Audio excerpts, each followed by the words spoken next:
think back to GDPR, we all thought that was a huge kind of business disruption. That looks like absolutely walk in the park compared to this expectation. Just, I guess, the call out to anyone that hasn't quite got on the memo yet. Now is the time that if you are of that size, or if your clients are of that size, expect it to come your way.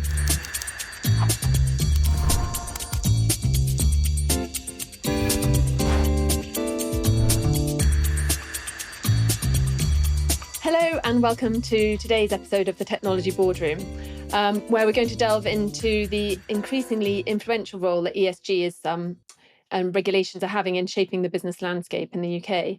And of course, actually for clarity, ESG, by ESG, I'm talking about environmental, social and governance aspects, which are often in broad terms sort of given the umbrella of sustainability. So as I mentioned, in this episode, we're going to explore the significant development and changes actually in focus of ESG regulations over the last few years, and how these are impacting day-to-day business decisions and the key areas we need to be aware of. And we'll discuss actually whether it's a passing phase or something that is here to stay and something we need to wake up and notice as the regulations gather pace, and how you can meet that challenge and at the same time gain competitive advantage in the commercial space.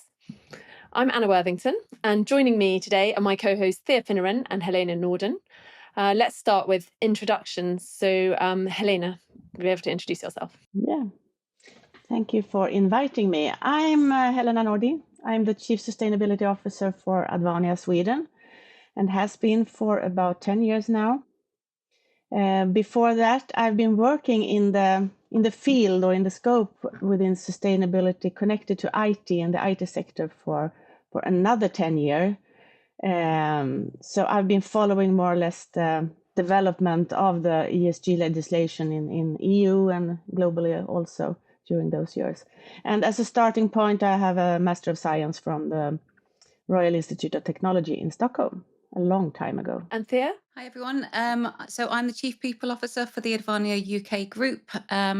Have a very vested interest in all things ESG, but especially the S part of the ESG and a bit of the G part, which is, it's a very hot topic when we come to talent and the expectation that talent has on businesses in the marketplace nowadays, and governance is coming through with that as well in terms of what we're doing as a business to make sure that we're all pulling our weight to make sure that we're being responsible for a sustainable future. So have worked closely with Anna and other members of the team within our Advania UK group, but broadly across the Advania group. And looking forward to the conversation today. Great. And I'm Anna Worthington, and my role is Sustainability Lead in the UK. So I'm involved in coordinating the ESG compliance and reporting and some of the broader ESG initiatives as we look to embed sustainability across the business, primarily in the E and a bit of G section as I work with Thea quite closely on the social side. So let's dive into our conversation. It's worth mentioning, above all, that these new regulations are designed to be a force for good in meeting some of the sustainability challenges we're facing. But when we're talking about them, Helena, so what are the key regulations that we need to be aware of? And perhaps, Helena, you could start us off with some of the EU developments. Yeah, I'd like to. Well, what is keeping me busy, both days and sometimes nights, the past few years, I would say, is a really big package, a giant package of different legislation coming from the EU. And they are together called the Green Deal. And it's a number of different pieces. The purpose of all of them, more or less, is to actually achieve the goal EU has set to be actually the first continent globally achieving climate neutrality by 2050. And by doing that, they hope to achieve more or less three things that are in scope of this. First is actually reaching this goal of net zero carbon emissions. Secondly, it's actually securing economic growth, and that growth should be decoupled from actually the resource use, especially the natural resources, but also secure jobs, because EU has a very high ambition to actually include everyone. No person, no place within EU should be left out of this massive transition going on. So that is more or less the main goal of this Green Deal. But the pieces of legislation that we are talking mostly about right now is CSRD, which is a reporting directive, and another one is called CSDDD, which is more directly to human rights and doing due diligence activities. And I mean, we found that for Advania, although the scope of CSRD hits our UK, although we're not in the EU, it hits the UK because we're part of a EU group. And I think we're going to talk about wondering whether actually the scope goes far beyond those companies that are specifically in scope for CSRD. Yeah, So I mean, just because, I think that's absolutely right, and I wouldn't want anyone that's kind of listening in or tuned in to switch off if they think, well, that's not me because I'm not in the EU. It's not going to be relevant. Can have quite the contrary. I think is that not only is maybe parts of your business do have the same reporting requirements because they are in the EU, but not forgetting your suppliers and importantly your clients would have European operations as well. So the expectation is there. So I think it's a complete moot point that the fact that, UK might legislation-wise not be in the EU. We're following a lot of the same agenda. There's, the UK government has a Social Value Act that is in place, and it kind of holds us to account for a lot of the bids and tenders, whether they come from the public sector or down their downstream. It's here. We're living and breathing it every day, and so we're all on the same page across Europe. So I don't think there's any huge distinction. Maybe how we report is different if you're only isolated and working and operating with your clients within the UK, but otherwise the agenda is the same. I totally agree. And this legislation is also rolled out in several steps. So even if we now are looking at the first wave of companies that need to comply, and that is focusing mainly on large companies headquartered within EU. But the second wave is affecting small and medium businesses, and the third wave is actually affecting businesses also with headquarters outside EU, but may have then operations in EU. So there are in many ways that you can actually be affected. And just like you said, Thea, it's also a lot of the legislation is not solely focusing on your business and the way you operate, but your value chain. So they want you to take responsibility, understand risks, and also act on things happening in your supply chain, but also downstream at your customer side. Yeah, and overlaying that, we have something similar in the UK specific, called the Energy Savings Optimization Scheme. And again, that's slowly becoming more and more wide, more and more broad in scope. So that we were looking preliminary at energy savings, and now it's actually moving on to what we're doing towards the net zero journey. So the regulations are becoming more and more involved and more and more far reaching. We can't ignore them. On this, it's interesting about the social value model there, because that's specific to the UK, but we've certainly seen that that's quite a stringent requirement, isn't it? Particularly when looking at government contracts. Yeah, I mean, all kind of roads always point up to the government outsourced contracts. But, well, to my mind, a lot of them do, at least anyway in the UK. So, so whilst the Social Value Act has been in place for a number of years, there was a big step changed, and I think it was in 21, where the weighting of all things ESG was heavily weighted on the bids and tenders. So the procurement experts were asked to put a 10% weighting on sustainability targets. So when they go out to tender for any public sector contracts, the weighting as part of that makeup of those that procurement exercise in the outsourcing has to put a 10% weighting on the quality bar. And that's the other kind of quite interesting point. They're not going after, because it's easy for some of the bigger the outsourced players to hit the numbers in the quantity. So, for example, number of apprentices that you employ. If you're looking at one of the big four, they're going to be able to knock anyone else in the supply chain out of the ballpark by the quantity part of it. But it's very qualitative. So there's a heavy weighting, 10%. What we're seeing now when we get our bids and tenders coming through, not just from the public sector, but in any of that supply chain, any of those bigger tenders that you'd want to be part of, it's the first gatepost. You're not getting through, whereas before it might be kind of an afterthought or third or fourth stage down in the tender process.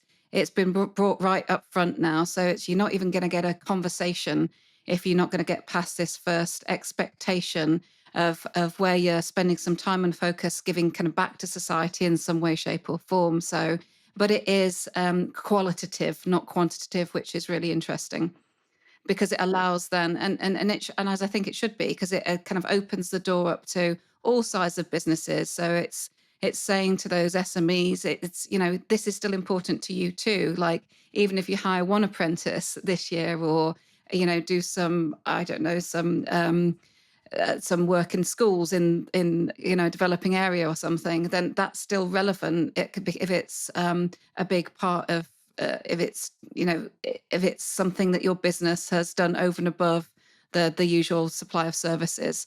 They're wanting to see more of this as in relevant terms or in versus the size of the business. But it's there. It's um, hugely important to pay attention to, because we're seeing a massive shift over the last 2 years in the staging of when those ESG questions, those governance questions around sustainability are coming into any of the tenders. There's a similar focus on the environmental side as well, that you have to show that you're measuring your carbon footprint in at least scopes 1 and 2.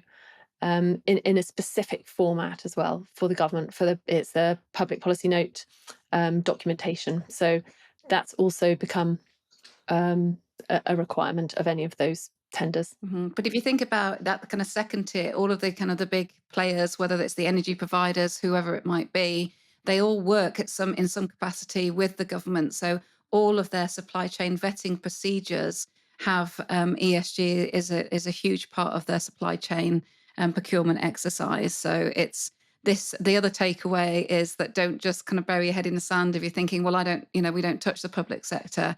It's again, it starts there because the government has the highest level of control at that stage, but it's absolutely being cascaded down. And the expectation is for all sizes of business to pull their weight in relative terms, which I think is exactly how we should be approaching the large subject is sustainability. I think it's very interesting to hear, and I know we've talked about this before, you and me, Anna, that we have a very, very similar situation in the Nordic countries where I'm mostly active, with public procurement taking the lead, and the ones that really first introduced this type of really measurable requirements that actually are meant to push the competitiveness of the companies that are, or give give a lot of credit to the companies that are at the forefront. And even if I think that the focus of the requirements has been a bit different in the Nordic countries compared to the UK,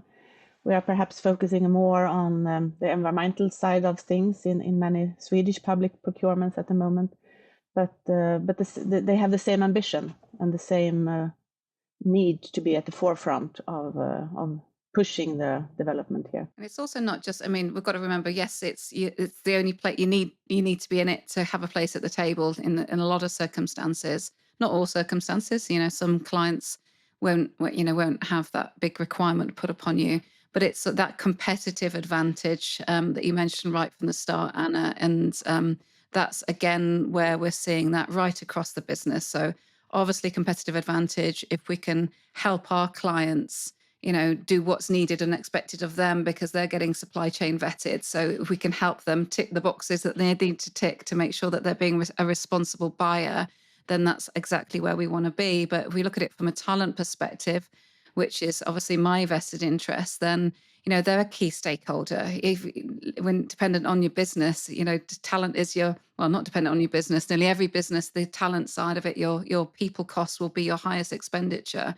And there's an expectation that you're offering something to your people where we are constantly kept on our toes in terms of, are we doing enough in terms of our environmental. We've had conversations about this, Anna, like people come to us with demands, the need, the demands that are coming from our stakeholders, being the employees, wanting to see us be more responsible, wanting for us to I had a conversation just last year about us kind of partnering with train travel as opposed to intercontinentally, because people thought we should encourage people to stop taking flights for their holidays. So the extent of the demand coming from our employees, and obviously you've got a multi-generational employee base coming through where we can't even begin to imagine what expectations that they might have, but it's there and it's growing, and we have to listen to it, because if you don't, they'll just take their kind of needs and demands elsewhere to someone else who's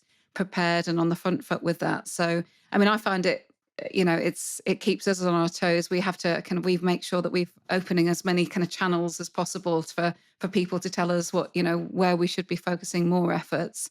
And it never feels enough. That's the kind of frank reality of it. We can never do enough. None of us could ever do enough as employers to be as socially responsible as we'd ever like to be. That's the economic practicality of it, I think. But I think your employee base right now, make sure that they have channels to tell you what you need to be hearing. And then you can make decisions as the management team around where you spend your efforts, to make sure that you're keeping those stakeholders in the frame and listened to.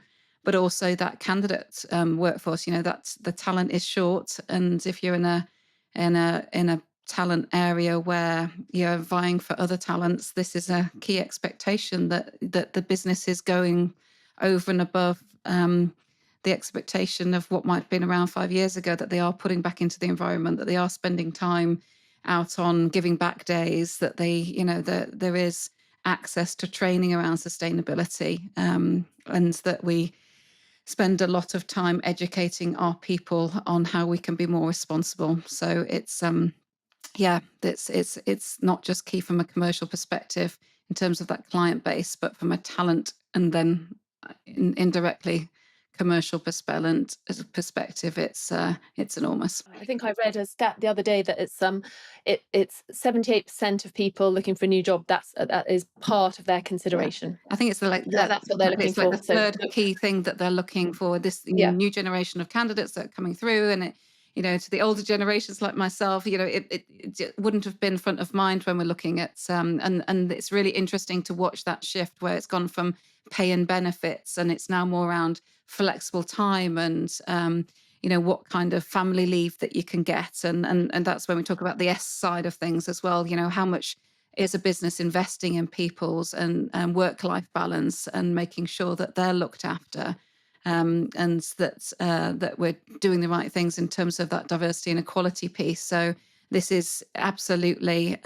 driving that expectation, and it's shifting, and we have to stay close to it as to be on the forefront of that from a competitive advantage perspective. And if I can connect with what you are saying now, that the increased requirements both from internal employees, customers, etc., and refer that back to this CSRD regulation, the reporting directive from EU, I think that is actually that will be one of the big benefits of complying with that regulation, because the whole purpose of this reporting directive is to create more transparency, more credibility, more standardized way of reporting all the initiatives you do in your company to become a more, socially sustainable company.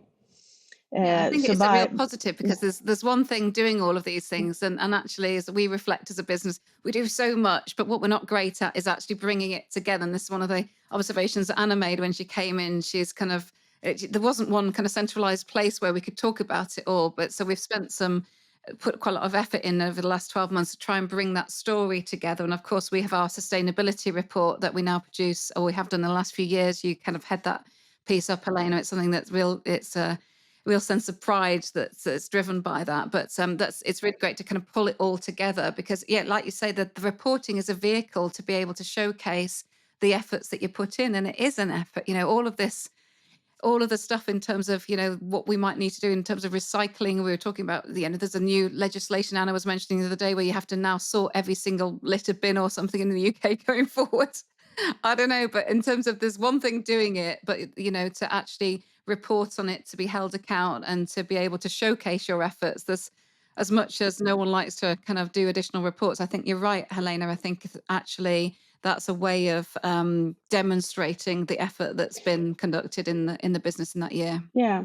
And And what to it's be able to doing is, sorry, compare, yeah, sorry, yeah, Helena. to be able to compare companies in a more standardized and fair way. So it's not only the companies having really good storytellers hired to as communicators or showing Yes, off what we they are call it doing, spinners. but They, yeah, Greenwashing, spin the so-called story. greenwashing. Yeah. it's quite easy to fall, find the not find the right balance, but to turn to more greenwashing if you do too much storytelling, I'm afraid. But the reporting standard and the way our sustainability report will look like will require so much more data to actually back up the stories you are telling. The data will be audited by external parties. So in a couple of years, our financial auditors will also look at all this ESG data, and it needs to be just as credible, just as traceable as the financial data.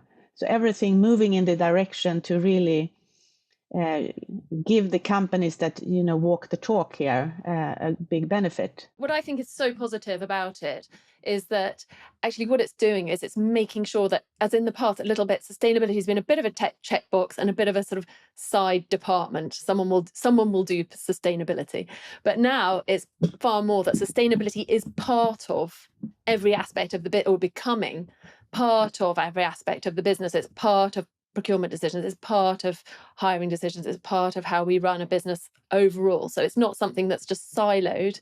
It's actually becoming, these regulations are forcing it to become embedded throughout a business, which is surely a positive force for good. Definitely, and that is something that me and my peers working in the sustainability field for 20 years now, that has always been the dream for us. Everybody wants to really integrate Suddenly people sustainability are waking into up. yeah. So Now Helena, the talk dream us through, comes just true. for our audience here today, talk us through I'm just kind of doing what I'm told to do in terms of the reporting. But 2026 or 2025 is the kind of the dry run, isn't it? The test period. And I know that at Advania, we want to make sure that we're ready for 2026 reporting. So we're doing it early. But 2026 is the year that every EU company over 250 will need to comply with this new legislation. Keep me honest on that. Is that what we're talking? Yeah, almost true. Actually, the first big listed companies in EU need to comply already now. So 2024, the business year 2024 is the first year that the really big listed companies need to comply. So the first real CSRD reports will be published around end of Q1 this year. But Advania, which is not a listed company and headquartered in Sweden, we are in the next scope, which is then next year. Mm-hmm. So for us, it's a dry run. Yeah, to us it's a dry run, and to perhaps any CEOs or any management team members that are based in EU, if they're over 250, if they don't already know about this thing that's coming, they should probably look it up and start planning for it, getting some resource around the readiness for it, because otherwise I think waking up to it at the end of or the start of 2026 is going to be quite a shock to the system. We've been building up to this for about 18 months and practicing in our capability to be able to report, because it's huge.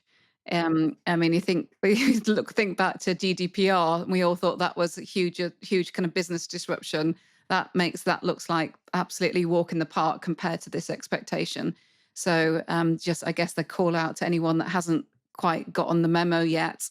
Now is the time that if you are of that size, or if your clients are of that size, expect it to come your way, because they will be having the same supply chain questions being put on them in terms of how they manage that sustainability agenda in their supply chain and their procurement exercises. I think you highlight there a little bit, Thea, that this is really big and fundamental change, and actually it's an enormous challenge for businesses to be able to find the appropriate resource, find the skill set to actually be able to deliver on these changes and on the compliance side as well.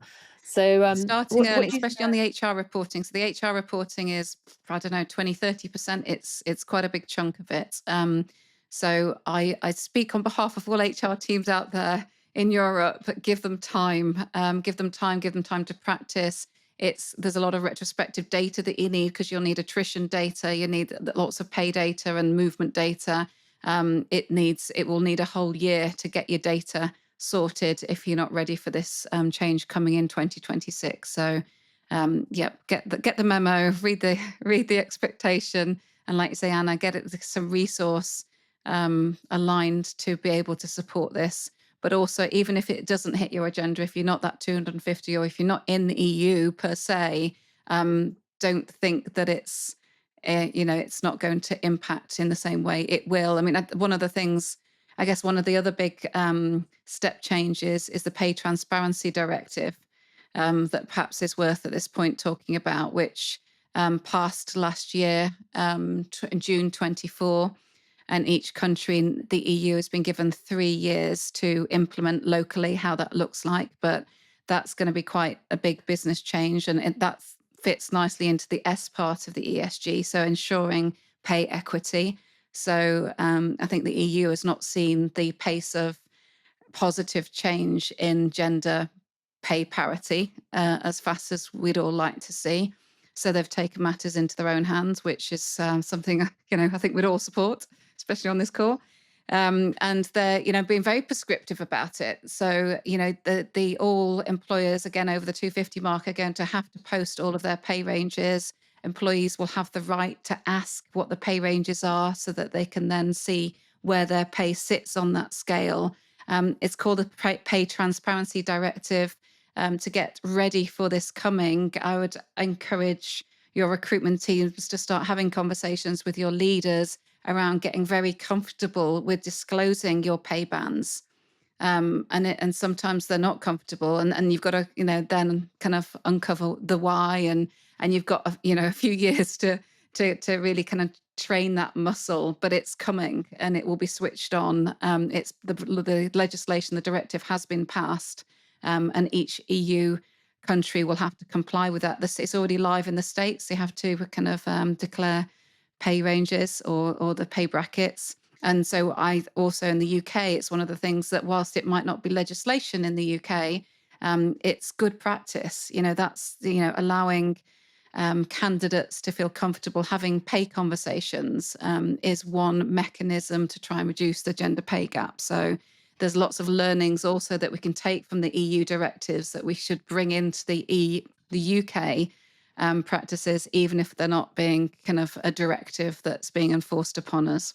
Just to take that message forward in terms of, but how is employment, taking the kind of the S side of it from the social thing and the governance side around, what are the governments doing to help with the ESG agenda? So they are trying to kind of move the dial in terms of that social parity, in terms of whether that's gender, ethnicity, etc. They are trying to build in some better governance to help employers, or to push employers to have more social friendly or contracts of employment. So I think anyone in the UK would have heard the headlines of some of the employment right changes that the Labour signed off in their memorandum that they're trying to push through at the moment. So things like first day rights, but same kind of rights to for paternity across all genders, in terms of their access to the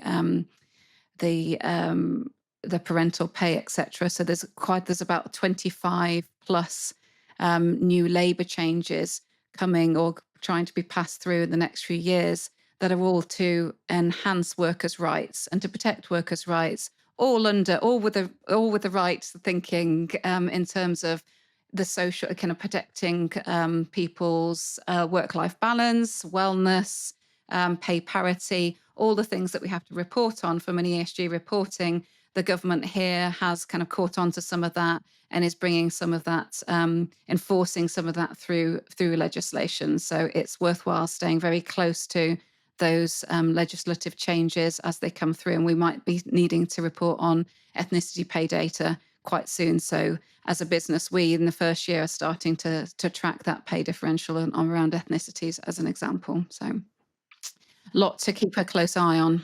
And the government is providing support as well on the environmental side, just thinking about changing, for example, to LED light bulbs, solar panels, encouraging EV charging, points being installed, that sort of thing. And there are grants available and loans available for businesses. So it's worth also looking into those to make sure that you do get the full entitlement for your business to be able to make those changes. Yeah, it's worth it. They are. I think Labour's really kind of taken a really close look at this as a broad piece, and things like the apprenticeship levy. There's big plans apparently to overhaul that because it's not being spent, so it's been taken out of our payroll costs.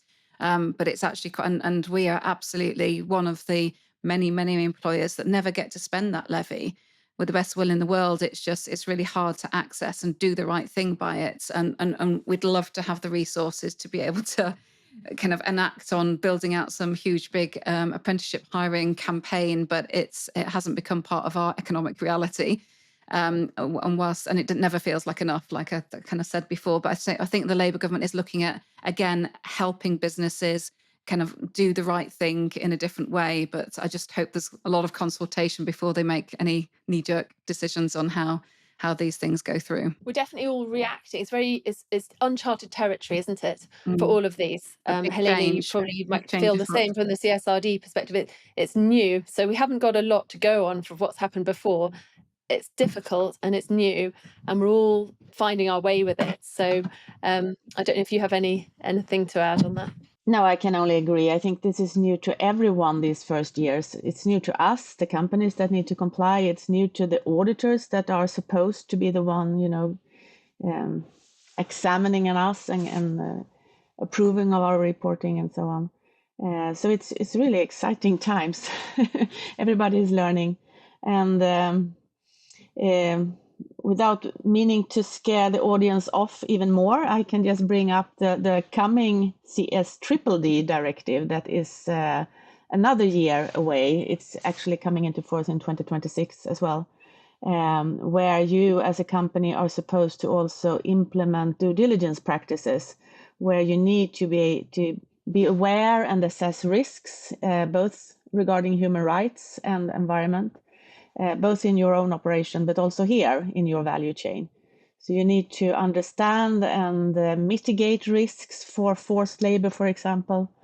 And for companies like Advania, for example, that is active in a global supply chain and where a lot of the risks and is actually far away from where we are in Asia or other parts of the globe, more or less, it's really challenging to get information enough to be able to assess risks. Where are there a risk of child labor, for example, or really bad working conditions? And how can we as a company, like 4 steps away from the manufacturing of the products, also get involved and mitigate those risks?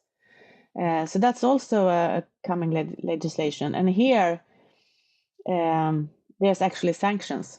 So the sanctions, if you don't comply with this CSDDD directive, is equal to the GDPR, which has been a really effective tool, I think, these sanctions there. So you might need to pay up to 5% of your global turnover if you don't comply with the CSDDD directive. It's one way of getting the attention, isn't it? Yeah. Is that just, Yeah. so is that, when you say here, Helena, do you mean in Sweden or do you mean in the EU here? Now, CSDDD is also European legislation, so it's affecting more or less the same companies as CSRD. They are aiming at the big, large companies in the region. And I think it's similar to what we said about CSRD, that even if you are not then headquartered in EU, you are part of someone else's value chain. You are someone's customer or someone's supplier. It's not going to get the business. Yeah. So it will affect also here, like cascading down your supply chain and needing to be able to report a lot of more information, transparent information. How are you really treating your employees? And then explain that to your customers. One of the great things about these challenges, I think, is that it's brought collaboration and sort of transparency to the fore.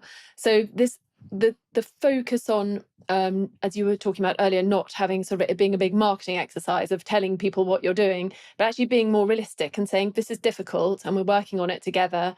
It's okay to other companies, we're all having these same challenges, and to be able to actually collaborate and be more transparent and talk about them is a mindset change, but ultimately it's a really positive way to approach the issues and to move forwards together on it, I think. So that's sort of one of the key takeaways, that I think is to say that we are on a journey, we're all on a journey, and it's difficult, and to not pretend that it's easy, because there are so many challenges to be met. And I think even if, and the other, going back to the other point, it's just if you're a small business, it doesn't mean that, that it doesn't make any sense for you to kind of start doing any kind of initiatives, or do, if you're under 50, it's not worth looking at your, I don't know, your pay gaps, etc.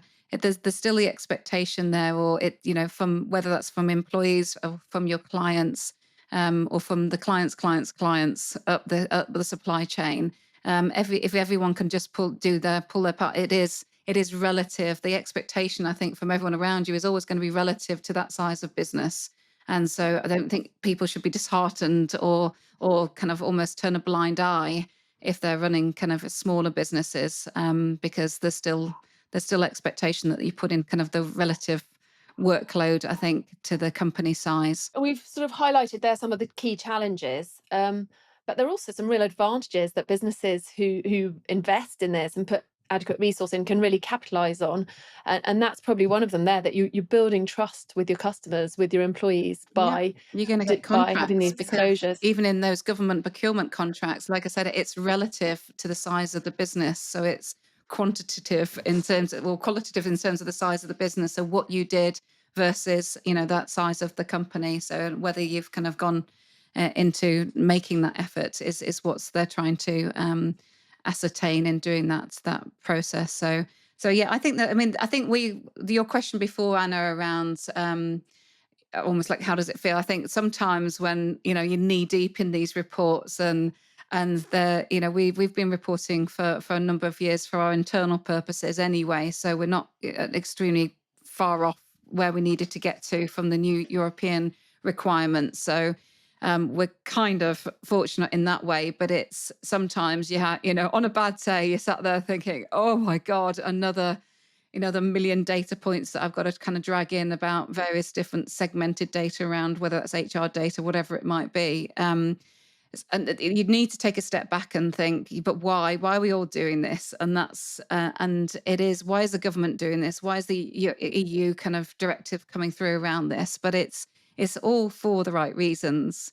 Even Labour's directive, or their plans for the new employment laws, are all for the right reasons. They might be executed sometimes in the wrong way, but actually they're all for the right reasons in terms of providing a better workplace for our people with fair pay, etc. So I think when you're having a bad day and you're thinking, oh my God, who made up these ridiculous requirements, or it takes you need to take a moment to zoom back out and think about the future in 10 years' time, when your children might be paid the same, or they might have better working conditions, or you might be able to sleep at night knowing that you've not got child labour making your component parts for your laptop or whatever it is. But so that's what gets me through the reporting side of it. I totally agree with you, Thea. But I also think that besides a good thing for of course the workforce, for the environment and so on, it's actually many big advantages for you as a company, I would say, because the CSRD is really forcing you to focus both on risks for your company, not only for how you impact the planet and people and so on, but also real financial risks for your company. So by really investigating in this and getting a good understanding of your risks, you are really much better equipped to become a resilient business, because you understand where your risks are, where in the supply chain. Are there a risk of supply chain disruption, for example? And you are actually somehow becoming a future-proof company. Because if you look at the changing climate that is actually happening right now, and much faster than anyone expected, we are seeing the effects of this in most countries, both within EU and globally. It's really important to understand what could the changing climate and the different type of weather events happening now, how could they affect us as a company? and to be able to proactively mitigate those. So having that resilience actually makes you far more attractive to investors as well. And so it's a win-win again, that you're demonstrating longevity and resilience across the marketplace. So I think that's another advantage that businesses can capitalize on. You're future-proofed. Yeah. If we now think about, is there anything else we'd like to cover off there? We've looked at some of what the challenges are and also some of the advantages. Is there anything that you would like to add there? I don't know whether it might be useful just to, where could I start? If there's some CEOs or MDs on the call listening in, that are slightly worried about, some of the legislation that we've mentioned coming through today, or maybe they're between 200 and want to grow to past 250, and all of a sudden that seems like quite not attractive, because actually that is quite a critical level, both in the UK and EU. That's when you need to do gender pay gap reporting in the UK, etc. But where would I start might be the question that we'd have coming through if we had an open Q&A. And I don't know whether I think my personal answer to that would be to try and capitalize maybe on the enthusiasm that you have probably within your business already, whether you know it or not, from your employee base at the moment. Find out who's really passionate. We launched something quite recently, or we did a kind of Anna sent out a roadmap of our ESG agenda throughout the UK. And we got kind of some really interactive responses from that, which she was then jumped onto and got interviews with them and kind of picked their brains to try and learn, to try and get perspectives around what expectations are. So I think if I was in the shoes of a CEO of a 100 kind of strong business, I would definitely try and listen and open up that subject. So whilst you might be kind of dodging all the bullets right now, I don't think you will be from a carbon reporting perspective. I think that's in the finance reporting in the UK. I can't remember what number it or size of business it is for, but I think it starts relatively low size. But whilst you might be dodging bullets right now, you won't be for much longer, and you absolutely will not want to be if you want to start winning some kind of contracts of your clients, because if it's not already coming, it's on its way. I would start to try and work out who in your business are real kind of advocates, who are your champions around sustainability, who has a passion. So if you're probably not going to be hiring someone, a sustainability lead, that's not economically realistic. But that doesn't mean that you haven't got people that might want to have a side agenda or a stretch project of trying to map out something that might look like a sustainability plan for your business for this year.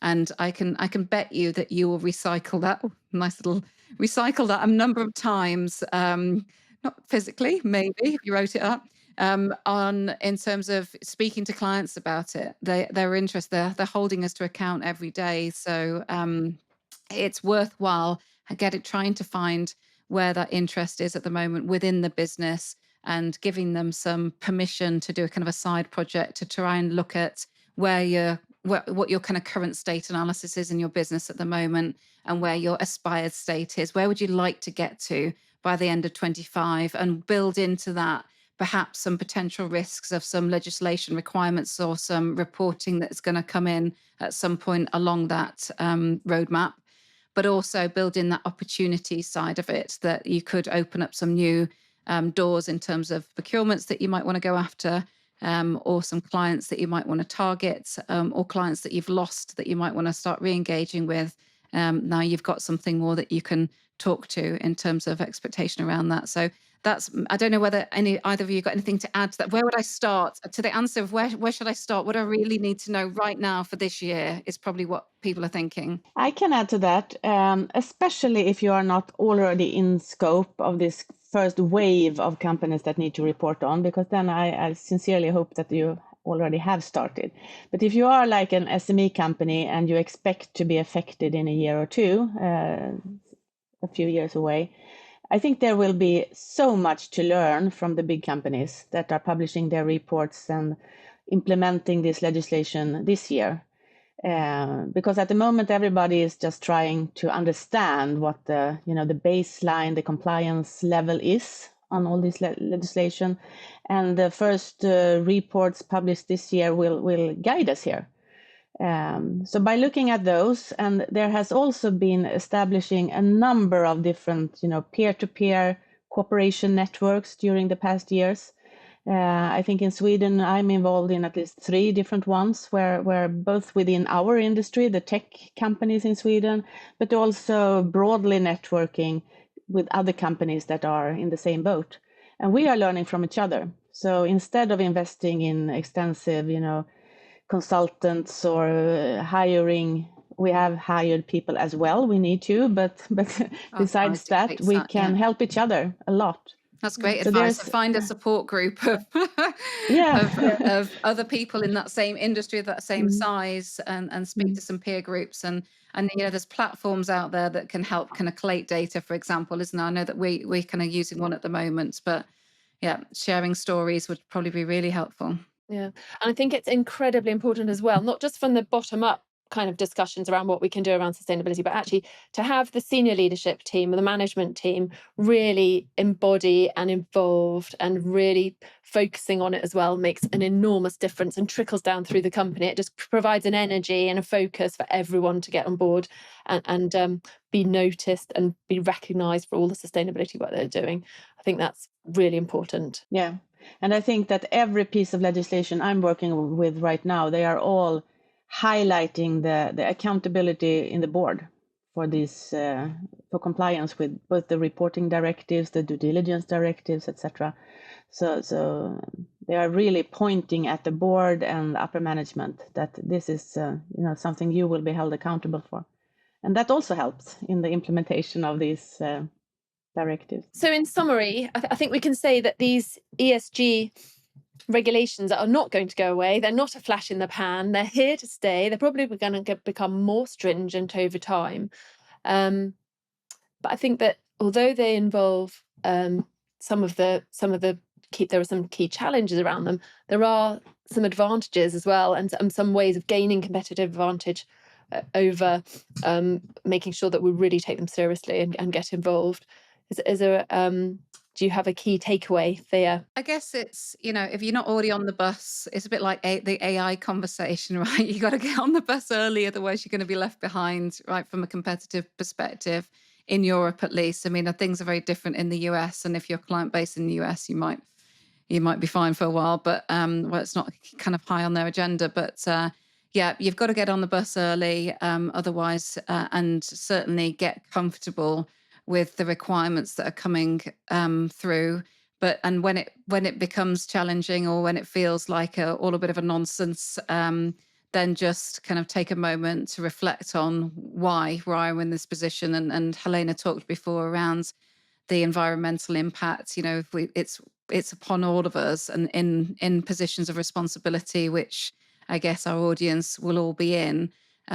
It's on us. It's on us as businesses, and individuals are less likely to be able to impact for change in society.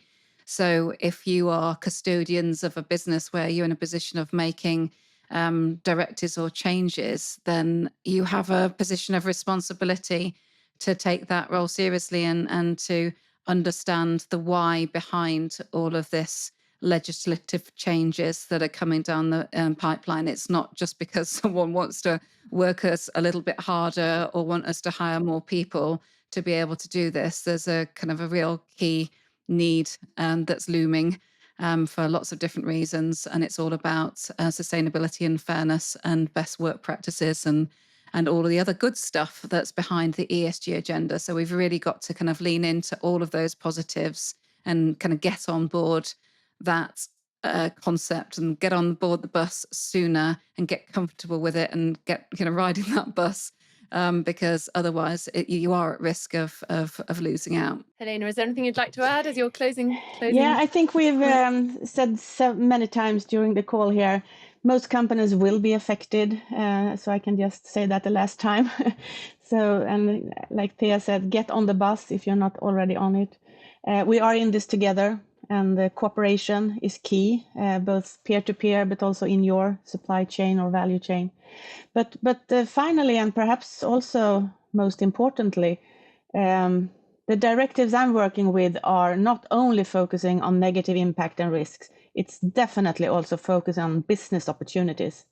So by doing it, by implementing this the right way, of course, achieving compliance, you don't want to have some sanctions and you want your reports to be published, but there's also a very good help to identify real business opportunities if you integrate this into your businesses. And I think a very practical and good example of this is for our type of industry in the IT sector.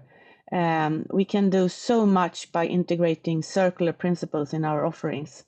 So instead of selling brand new laptops every year, using them for 3 years, and then they become waste at some point, we are now investing a lot in Advania Group really to offer also to take back, refurbish, and resell used equipment. And that is a big business, will be a big business and good business for us, but it's also helping us to reach our carbon emission targets, to reduce our carbon emissions. So there are so many, I think, good findings to do when you do this implementation, where you actually identify good, sound business opportunities for your company.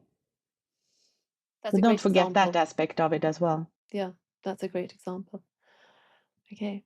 Well, Helena, Thea, thank you so much for your time and all that valuable insight in today's podcast. And thank you to our audience for listening as well. Thank you. Thank you. Bye. Thank you.